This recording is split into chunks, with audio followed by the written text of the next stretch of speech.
राधे राधे मेरे प्रिय साधकों, यह जो प्रश्न आपके भीतर उठता है कि जीवन चल तो रहा है पर उसमें गहराई क्यों और नहीं है, यही इस रहस्य का पहला द्वार है।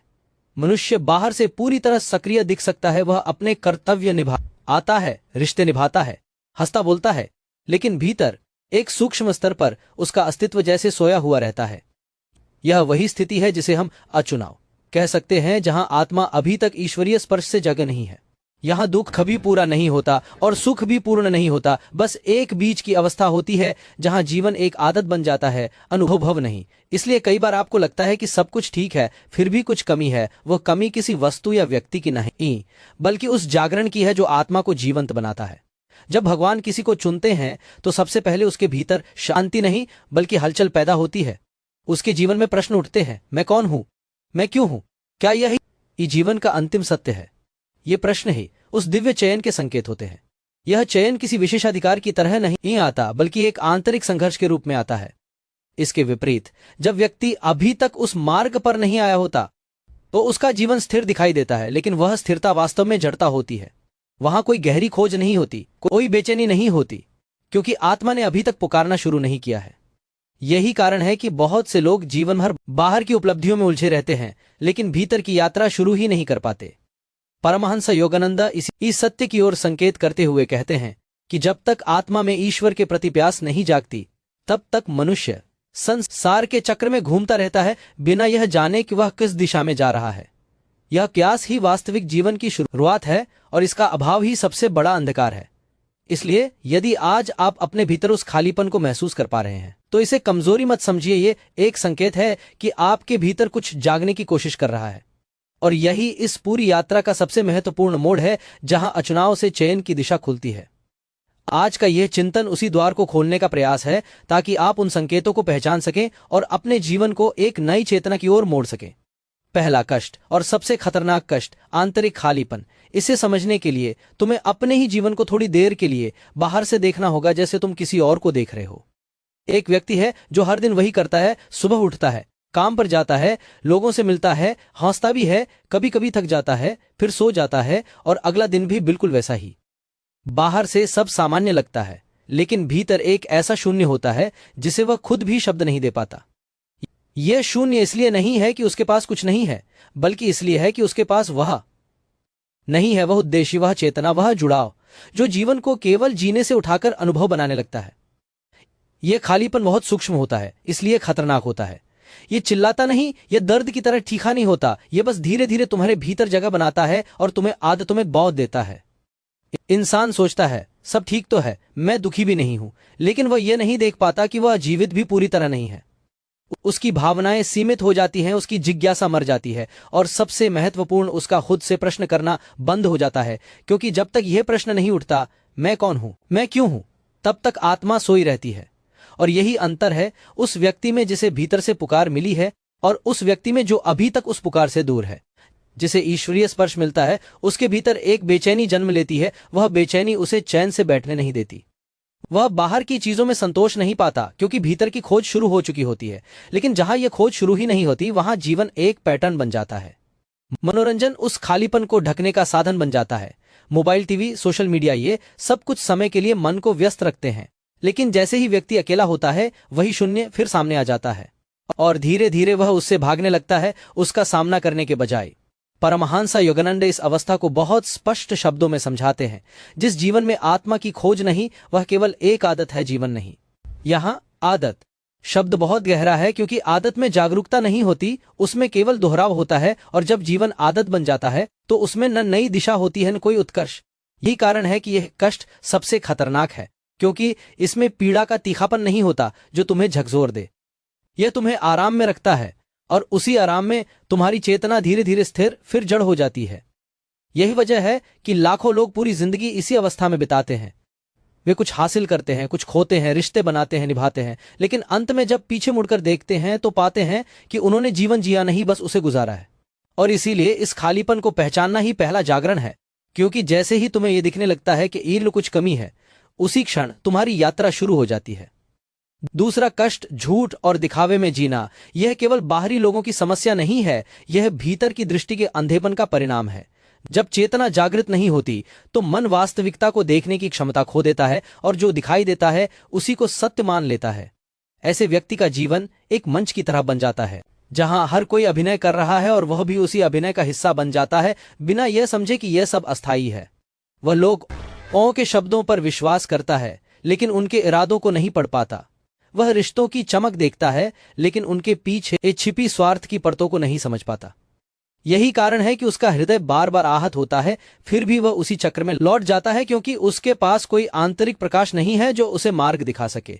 जब भीतर विवेक जागृत नहीं होता तो बाहर का हर भ्रम वास्तविक लगने लगता है और यही सबसे बड़ा जाल है। धीरे धीरे वो व्यक्ति दूसरों की अपेक्षाओं में जीने लगता है, अपनी सच्ची पहचान खो देता है और उसका पूरा जीवन लोग क्या कहेंगे के इर्द गिर्द घूमने लगता है। वह अपनी आत्मा की आवाज को दबाकर समाज की आवाज को सच मान लेता है। यही वह बिंदु है जहां जीवन की दिशा पूरी तरह भटक जाती है क्योंकि अब वो अपने लिए नहीं बल्कि एक झूठी छवि के लिए जी रहा होता है।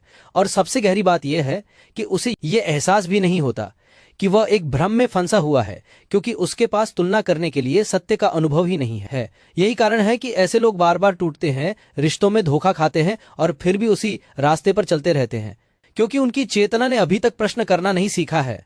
जब तक भीतर से जागरण नहीं होता तब तक बाहरी दुनिया का हर झूठ उन्हें सच लगता रहेगा और यही कष्ट उन्हें धीरे धीरे भीतर से खोखला करता रहता है, बिना किसी शोर के, बिना किसी स्पष्ट पीड़ा के, लेकिन लगातार।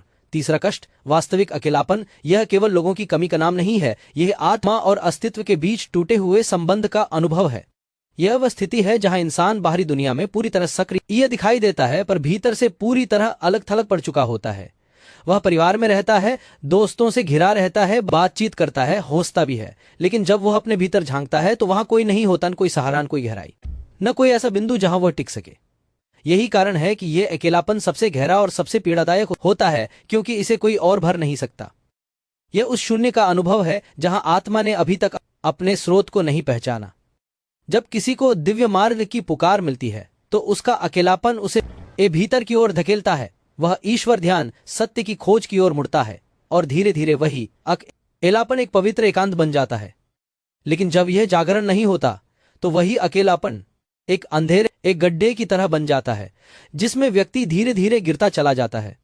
वह लोगों से जुड़ने की कोशिश करता है लेकिन उसके संबंध सती रह जाते हैं क्योंकि उसने अभी तक खुद से जुड़ना न सीखा ही नहीं। और जब खुद से संबंध नहीं होता तो कोई भी बाहरी संबंध स्थायी संतोष नहीं दे सकता। समय के साथ यह खालीपन और गहरा होता जाता है। व्यक्ति चीजों में, लोगों में, उपलब्धियों में, यहां तक कि प्रेम में भी अर्थ ढूंढता है लेकिन हर बार उसे अधूरापन ही मिलता है। यही कारण है कि जीवन के अंतिम पड़ाव पर पहुंचकर कई लोग अचानक यह महसूस करते हैं कि उन्होंने बहुत कुछ हासिल किया, बहुत कुछ जोड़ा, बहुत कुछ बनाया, लेकिन फिर भी भीतर एक ऐसी कमी रह गई जिसे कोई भी उपलब्धि भर नहीं सकी।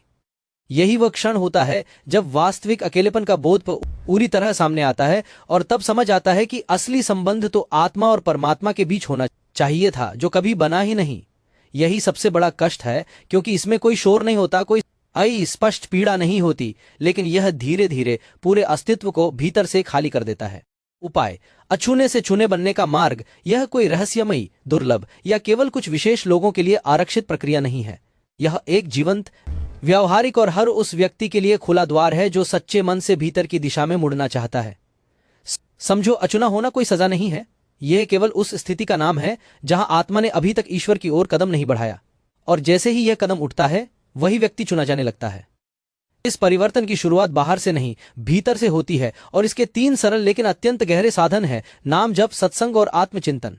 जब तुम नाम जप करते हो तो यह केवल शब्दों का दोहराव नहीं होता, यह चेतना की दिशा बदलने की प्रक्रिया होती है। हर बार जब तुम ईश्वर का नाम लेते हो तुम अपने मन को संसार से हटाकर उस स्रोत की ओर मोड़ते हो जहां से शांति, प्रेम और सत्य उत्पन्न होते हैं।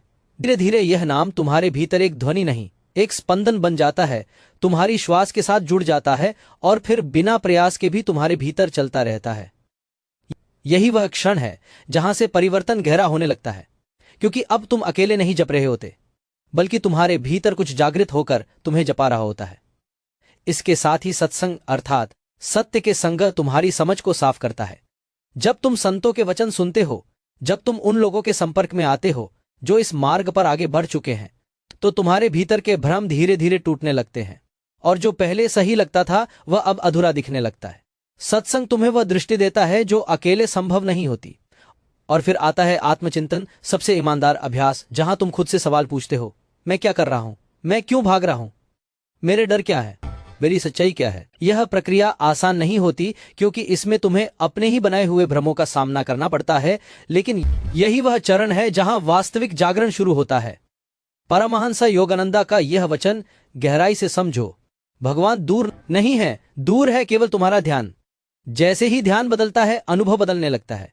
शुरुआत में थोड़ा थोड़ा प्रकाश महसूस होगा, विचारों में स्पष्टता आएगी, भीतर का खालीपन हल्का होने लगेगा, और जो अकेलापन पहले बोझ लगता था वही धीरे धीरे एक शांत एकांत में बदलने लगेगा।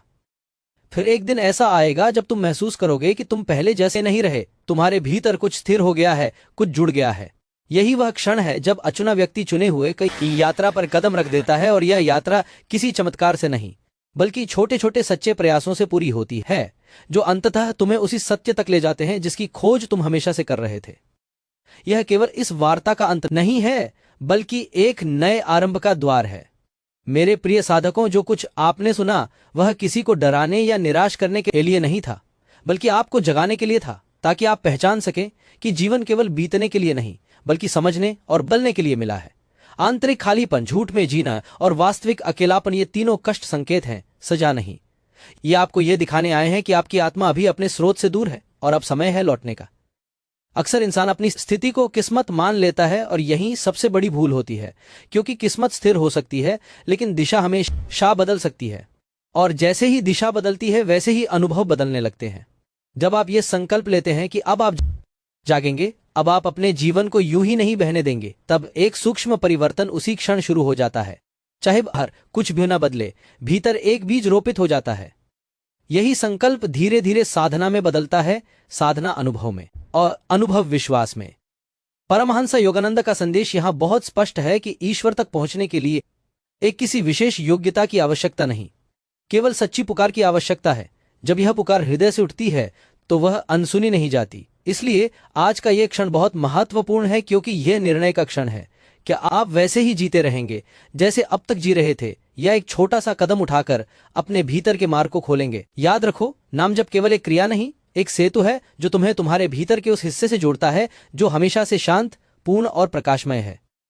जब तुम इस सेतु पर चलना शुरू करते हो तो धीरे धीरे वह खालीपन भरने लगता है, झूठ के पर्दे हटने लगते हैं, और अकेलापन एक दिव्य संगति में बदलने लगता है।